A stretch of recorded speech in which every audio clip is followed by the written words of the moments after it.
Mix by Sakshi recording studio.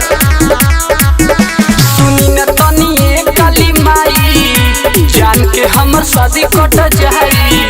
सुनी न तनी काली माई जान के हमर शादी कट जाई। 1 किलो बतासा हम चढ़ाईब। देखतानी दोसरा के साथ जाले भाई के हथवा से हाथ जाले।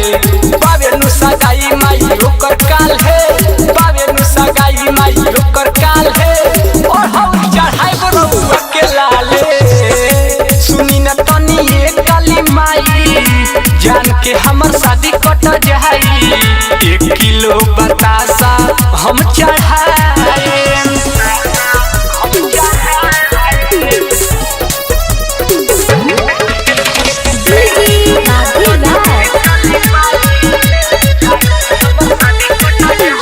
करतानी बिनती हाथ जोड़ी ए माई दिनु रात जोड़ी। एतने कृपा कई दीही एतने कृपा कई दीही। गमछा में प्यार हमर खोई दीही। सुनी न तनी काली माई जान के हमर शादी कट जाई। 1 किलो बतासा हम चढ़ाई।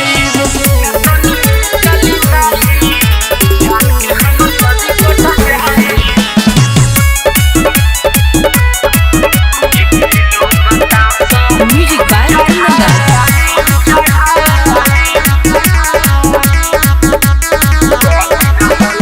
कदिना हल हम चढ़ाई बफल करेला निहोरा है अमित अंचल।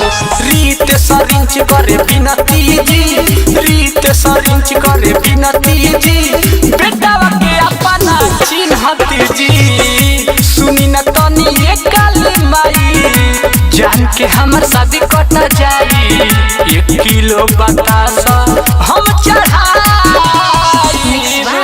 साक्षी रिकॉर्डिंग स्टूडियो।